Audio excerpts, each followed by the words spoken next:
Welcome back. You know, I'm having this current debate, even during the commercial break, with my producers about two of the most boring words in television, certain to drive ratings down.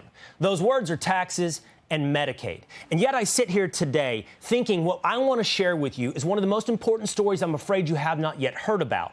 And I can't think of another word other than a scam to describe to you the scheme every state is indulging with your taxpayer money over Medicaid.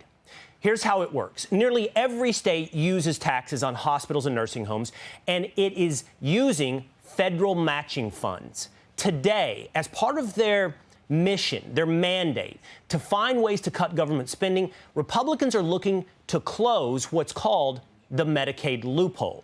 Here's how it works. The Medicaid provider tax, first implemented in New Hampshire, quote, taxed its hospitals and returned dollars to them as higher payments for Medicaid patients' care. On paper, the tax inflated the state's Medicaid spending, allowing it to collect more matching funds from the federal government. All right, I'm afraid that still ends up somewhat boring. Let's see if we can break it down at the wall in a more visual manner. The New York Times recently reported on this, and here's how it works. The state government encourages hospitals to increase payments to consumers.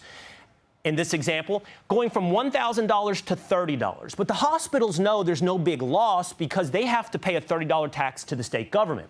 The state government collects a $30 tax but allows the hospitals to collect $1,030. That's a zero-out exchange. But because prices have raised, because payments have been risen, then you can reimburse from the federal government to the tune of $618.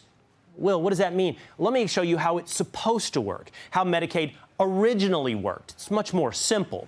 It works like this. The federal government would give $600 in reimbursement for a $1,000 hospital bill under Medicaid, leaving the state on the hook for $400. Pretty clean, pretty neat. Pretty simple. 600, 400. But how can the state start getting more money from the feds? Come back with me over here. The way that it can do so is to raise, through a tax and an increase in payments, an extra $30 that, again, zeroes out. The only thing that's changed is the reimbursement from the federal government, your tax dollars. This is, in my estimation, a zeroed-out scheme that amounts to a scam that results in higher federal taxes, even if some of us benefit at the state level, because red states are some of the biggest beneficiaries of this program that now involves every state but Alaska. Again, Republicans are tasked with cutting $880 billion over the next decade. This Medicaid loophole could amount to $600 billion. All right, let's talk about this in depth, deeper, with someone who knows a great deal about it because he was the governor of New Hampshire, the first state to embrace this Medicaid loophole. He is Governor Chris Sununu. Governor, thanks for being with us here today. I would imagine, as you heard my setup, you have some disagreement with the way I've characterized it. I have to tell you, I'm very passionate. I'm having a hard time seeing this another way, even if Republican states, red states are all advantaging from this, raising higher federal tax dollars. Tell me what I got right or what I'm missing.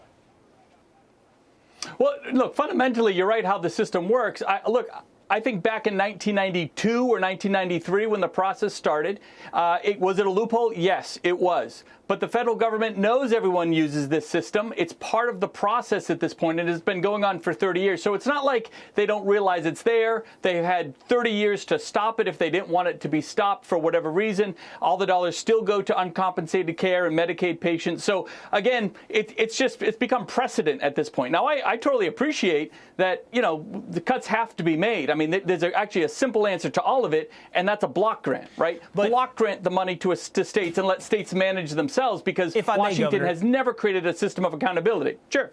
I don't love your argument, and I'm going to tell you why. Because I think the person that's left out of this entire calculus is the American taxpayer, who I don't think is aware that this is going on. Even if every red state governor understands and the federal government understands this is going on, what we have is a net result that ends up with higher prices at the Medicaid level, higher tax and reimbursement from the federal government, and ultimately either a bigger deficit or higher taxes for the federal taxpayer.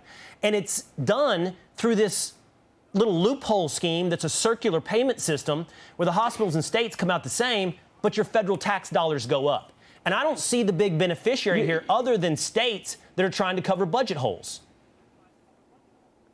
Well, let's be clear. It's every state, right? It's every citizen. So one way or the other, the citizens unfortunately have to pay for these services. We can talk about why are the services so expensive? Why do you have a $1,000 service that should probably only be billed at $400 to $500? Well, you can blame the federal government for that one. And the insanely complicated system of Medicaid. And remember, Medicaid is very different than Medicare. Medicaid was given to the states and said, look, you guys have to manage it. But then the federal government came in and created all this bureaucracy, all this confusion, all this regulation that has completely mucked up the whole system. So, again, if they wanted to stop this and they didn't like any of this back in 1994, I was like in high school at the time, then they could have done that. So this is just another one of the many ways that states get reimbursed. I'm not necessarily defending the system, but understand the problem here isn't the scam or loophole that you call it that started back in the 90s. No, it's dishonest to the taxpayer, I believe, no, Governor. It's completely... And therefore, I believe it is illustrative. No taxpayers ever complained. Well, that's partially because the taxpayers don't understand this is going on, and it's increasing why they're paying higher Medicaid rates. And by the way, there's another implication of this. States have expanded Medicaid, and they've been incentivized and encouraged to expand Medicaid under programs like this. I mean, you can look side by side. I believe it's Tennessee has about 20% of people enrolled in Medicaid, but Kentucky, leaning into this, has close to 30% of people enrolled in Medicaid. Other states go as high as 40% of their population enrolled in Medicaid. And all of this in the end is on the taxpayer. And all of this scheming back and forth, I don't care between state and federal governments, I don't care Republican or Democrat, is on the backs of the taxpayer. And then we're told, man, it's really hard to cut government spending. So again, I'll go to your example, right? You had a $600 cost to the federal government. That's now $618. Okay, and the complaint is, boy, that's another $18 to the taxpayer for that service. I would argue there are 150 other scams, loopholes, and problems within the Medicaid system that's driving not the cost up $18, but like $300 that could be uncovered. This is, I'm not trying to minimize the problem here, but this is from 30 years ago, and there's so many other bigger issues with Medicaid. This is like barely scratching the surface. I'll just say this. You're probably right. That only makes me madder, Governor. That makes me madder at this and all the other ones that are bigger. And you should when Democrats, start preaching to us about cuts to Medicaid, I think everyone should know this is the kind of stuff that's going on inside of Medicaid. And as you point out, probably a lot worse. So there's room for improvement. Governor Chris Sununu, thank you so much for being with us on this topic. You bet. Hey, Sean Hannity here. Hey, click here to subscribe to Fox News YouTube page and catch our hottest interviews and most compelling analysis. You will not get it anywhere else.